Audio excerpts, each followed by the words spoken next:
Queridos, graça e paz da parte do nosso grande Deus e Salvador, Jesus Cristo. Deus abençoe a todos de maneira rica e abundante nesta segunda-feira. Hoje é dia 3 de março de 2025. Sejam todos bem-vindos a mais uma edição do Minuto da Unicidade. Bom, estarmos mais uma vez aqui para falarmos da unicidade de Deus. Esse canal, o canal do pastor Tony de Souza, a gente visa aqui mostrar que Jesus é Deus pelas Escrituras. Tá? Espero que o som esteja chegando bem aí. Deixa eu ajustar um pouquinho o microfone, chegar um pouquinho para perto. Bom, hoje eu quero meditar com você. Claro que o Minuto da Unicidade, ele é bem resumido, né? Ele é bem conciso, né? A gente coloca aqui para que você tenha, assim, vamos dizer assim, a nível introdutório em relação a alguns temas, né? Tenha aí um caminho por onde seguir seus estudos, né? É assim que a gente examina as Escrituras.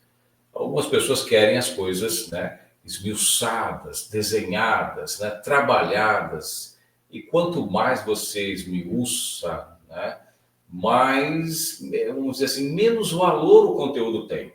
Essa é que é a realidade. As pessoas, apesar de buscarem por algo bem esclarecedor e tudo desenhado, primeiro que, em relação ao tema da unicidade de Deus, cada tópico desse requeria, né, iria requerer muito tempo examinando. Muitas, vamos dizer assim, né, ficaria uma coisa bem cansativa, né? Você talvez não assistiria o vídeo todo, deu lá 40, 50 minutos, 60, uma hora. As pessoas hoje não têm essa disponibilidade. Então a gente tenta resumir, aí né, a gente tenta aí parar, vamos dizer assim, né, um gatilho para você, opa, o caminho é esse aqui, então é por aqui. E aí você vai, né, pesquisando algumas fontes, claro, sempre a fonte primordial, a fonte primária é as Escrituras, né? São as Escrituras, então você vai para ela e aí busca organizar melhor, né? Desenhar melhor. Eu digo isso porque já passei experiência, né? De passar para uma pessoa um conteúdo e a pessoa trazer depois de volta para mim algo bem mais bem trabalhado, até mais do que se fosse eu próprio fazendo. Então, para você ter uma ideia, é muito importante o Minuto da Unicidade, que o primeiro objetivo é não deixar esquecer, né, a doutrina, a sã doutrina bíblica, que é o nome do Senhor Jesus, né, a poderosa mensagem do nome, da unicidade de Deus, e sempre relembrando, sempre, né, falando, isso é muito importante. Vamos ler aqui um texto para a meditação de hoje, que está aí no título, né? Credes em Deus, crede também em mim. Não se turbe o vosso coração, disse o Senhor Jesus poucos, ali, bem antes, ali um pouquinho antes da sua paixão, da sua crucificação. Não se turbe o vosso coração, credes em Deus, crede também em mim. João 14, verso 1. Aqui está algo muito interessante, que algumas pessoas vão dizer, pronto, né? Aí, Tony, que trindade o quê? Olha aqui, ou melhor, que unicidade o quê? Olha aqui a trindade sendo manifestada aqui nesta passagem, né? Veja bem, Jesus está falando, credes em Deus, crede também em mim, quer dizer, são dois. Aí o texto, né? A interpretação do texto mostra duas pessoas. Porque se não fosse assim, ele teria dito diferente, olha, crê em mim. Né? Para que dizer crê em Deus e depois crede também em mim? Então, são duas pessoas distintas, como dizem os defensores da doutrina trinitária. Bom, para falar de trindade, nesse versículo, assim, ainda que, né, fazendo uma exegese ali desse texto aqui, ou fazendo uma exegese também de toda a passagem, de todo o capítulo, nós vamos encontrar duas pessoas, se podemos usar esta expressão. Tá? Para a trindade aqui, nesse versículo que eu citei aqui, somente esse aqui, falta uma pessoa. Na verdade, Jesus não está falando de pessoa aqui distintas, tá bom? A gente é bem claro. Inclusive, esse é um dos capítulos muito interessantes do Evangelho de João, porque aí ele vai explicar detalhadamente para os seus discípulos, vai usar algumas expressões chaves para poder mostrar a sua verdadeira identidade. A sua verdadeira identidade. Ou seja, ele vai se revelar aos seus discípulos. A gente precisa entender que esse capítulo de João 14, ele está numa conversa particular com os seus discípulos, somente os seus seguidores ali, mais ninguém. Então ele está falando para os seus discípulos o seguinte: credes em Deus, crede também em mim. Então ele começa todo esse diálogo. Se você for ler aqui, aí a gente vai ter que ler esse capítulo todo para você entender. No versículo seguinte, ali no verso 2, ele diz: na casa do meu pai há muitas moradas, se não fosse assim eu não teria dito para vocês. Mas vocês sabem para onde vou, diz no verso 4, né? Vocês sabem para onde vou e vocês já conhecem o caminho. O caminho para onde? Para onde ele está falando ali. Mas voltando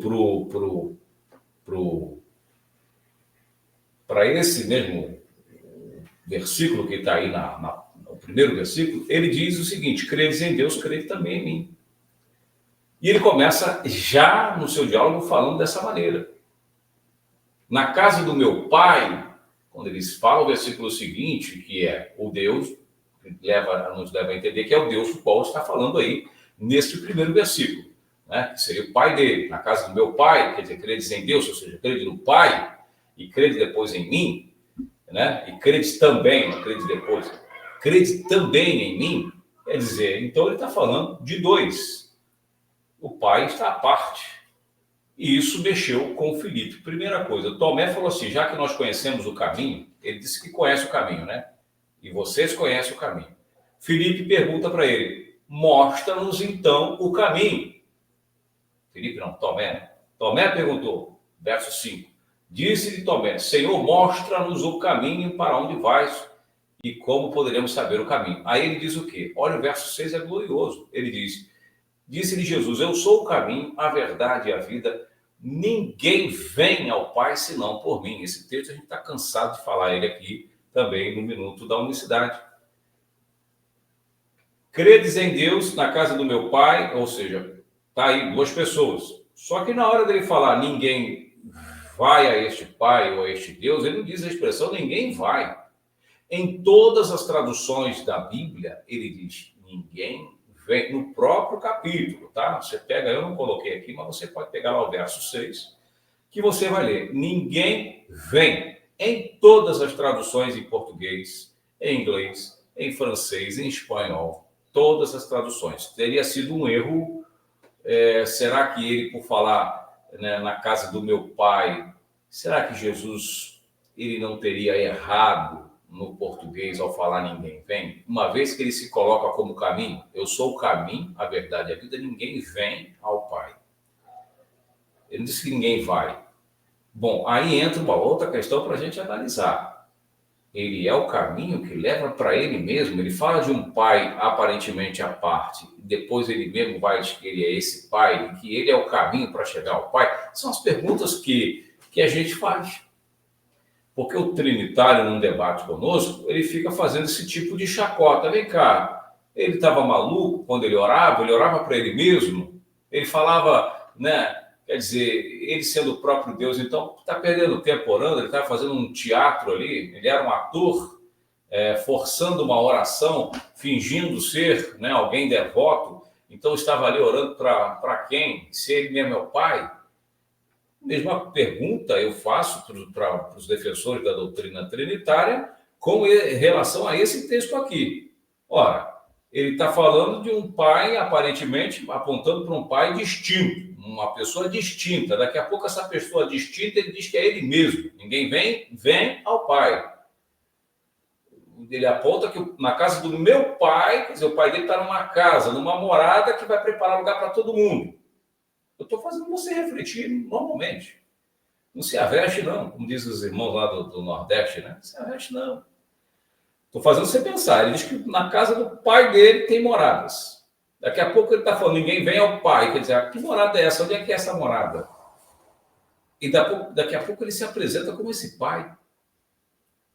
Veja que você precisa estudar todo o capítulo, e o capítulo 14 de João, ele é todo nesse nível aí.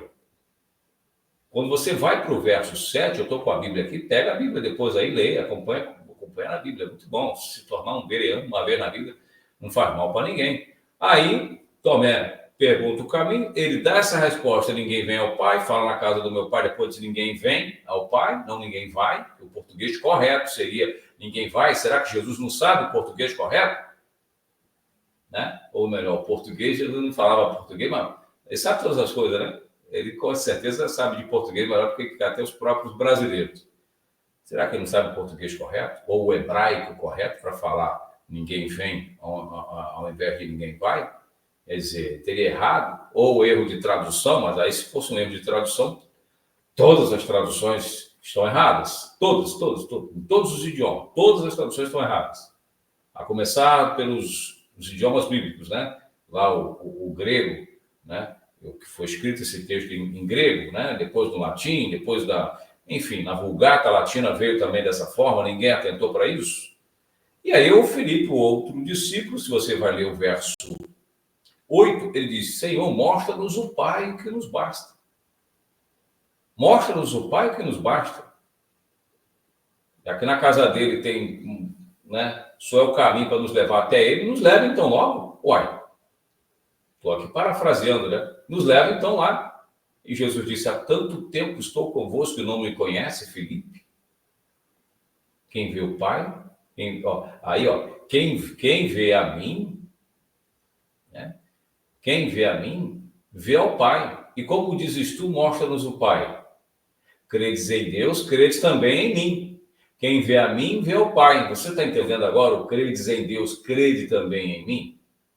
Deixa eu explicar uma coisa para você aqui, para a gente terminar o Minuto da Universidade, já estamos com mais de 10 minutos. O Pai, no caso, vamos tratar de Pai aqui, o Jeová dos Exércitos. Jeová, o Yahvé, o Criador, lá do Antigo Testamento, Deus do Antigo Testamento. Ele deixa explícito nas Escrituras, deixa claro nas Escrituras que um dia viria essa terra. Que um dia buscaria o povo dele pessoalmente, que viria esta terra. Nós temos isso em Isaías, capítulo 9, verso 6, Isaías, capítulo 34, Isaías, muitos textos, Isaías 52, verso 6, Jeremias fala sobre a vinda dele, né? Quem mais fala? Vamos lá, Ezequiel 34:11, inclusive, ele usa uma expressão muito comum utilizada por Cristo, né? Jeová, o Deus do Antigo Testamento. Eu pessoalmente buscarei as minhas ovelhas. Eu pessoalmente buscarei as minhas ovelhas. Vou buscá-las. Eu vou trazê-las para perto de mim. E Jesus vai, João 10, eu sou bom pastor da vida para as suas ovelhas. Então, muitos outros textos semelhantes a esses nós encontramos em Zacarias, né? Jeremias, né? E por aí vai. Muitos profetas. Deus usou muitos profetas para dizer que viria aqui. O próprio Deus. E o que Jesus está falando para os seus discípulos nada mais é que não tem como desassociar, fazer como os unitaristas fazem. Eles separam em pessoas pai e filho. Separam em pessoas, já que o termo é muito comum, muito propício, muito natural no nosso idioma em português, pai e filho, né? Pai é uma pessoa, filho é outra. Então ele começa a unir o que os homens depois tentaram separar, ainda que seja nas suas filosofias. É isso que eu falo nos livros. Ele está dizendo o seguinte, olha, credes em Deus, mas não é só crer em Deus que é uma pessoa, é como se ele estivesse falando isso, né? Vamos dizer assim, ele está falando isso. Então, crede também em mim, ou seja, não vá pensar que o Pai não está aqui, que o Pai não veio. Não vá pensar num Pai distante, o Pai está aqui, está próximo. Ou seja, o Pai está com vocês. Em breve, aí no próprio capítulo de João 14, ele fala, o Pai está convosco, habita com vocês e estará em vocês. Que aí está falando do Espírito do Eterno, vai estar habitando dentro deles. Uma coisa é habitar com, outra coisa é habitar em. No próprio capítulo ele vai, por isso que eu falo para você, faça uma análise bem devagar de capítulo 14 todo do Evangelho de João. Então, quando ele diz, credes em Deus, crede também em mim, é importante salientar que ele está dizendo, olha, não vá separar, porque ele diz, ninguém vem ao Pai. O Pai foi manifestado em carne, o Pai se fez homem, e entre Deus e o homem há uma distinção, há uma distância, vamos dizer assim, e Jesus veio aproximar essa distância. Embora ele estava na condição humana, ele não deixou de se revelar para os seus, e não somente para os seus, para os judeus, para os conhecedores da Torá, quem de fato ele era. Por isso que num debate ferrenho, no capítulo 8, aí mesmo do Evangelho de João, ele diz, antes que Abraão existisse, eu sou. Tá bom? Então, o que ele fala, credes em Deus, não é a primeira pessoa. Ah, tá vendo aí a outra? Não. Credes também. Ou seja, vocês têm que crer em mim da mesma forma como foi ensinado a ser tudo acerca de Deus. Eu sou. Então, vocês têm que crer em mim. É isso aí, para você entender. E daí você vai aprimorando o seu conhecimento com relação a esse tema, buscando todas as fontes, unindo todas as informações em torno dessa temática. Porque se for falar de Trindade, está faltando um, e aí tem muitas coisas. A doutrina trinitária ela mostra uma distinção entre as pessoas, há uma diferença grotesca entre um e outro. Como disse o pastor Denis Santos, meu amigo, se há distinção, se são seres distintos, como é que Jesus fala assim, ó, há tanto tempo estou com você e não me vê, Felipe? Ao mesmo tempo ele está dizendo que é super idêntico, igual, se é diferente, como é que ele está falando ali para Felipe, ó, relaxa que estou com você aqui. E ainda vai tomar o lugar do outro ainda, que não era ele, né? Vai tomar o lugar do outro mesmo ali, né? Vai ser um usurpador, um impostor.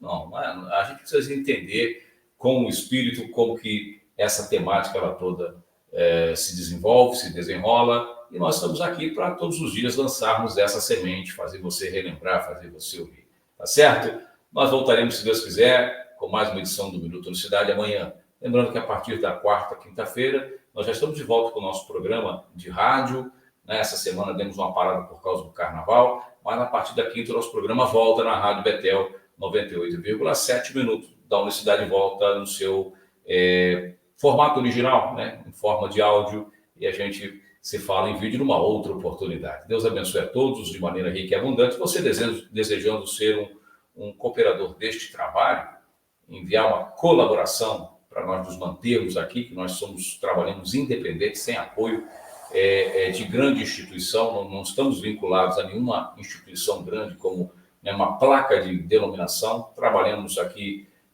só, né, com a ajuda de Deus e de algumas pessoas nobres que entendem o nosso trabalho, a importância dele e nos ajuda a mantermos ativos, em plena atividade, falando das verdades preciosas das Escrituras Sagradas. Até o próximo vídeo. Deus abençoe a todos de maneira rica e poderosa.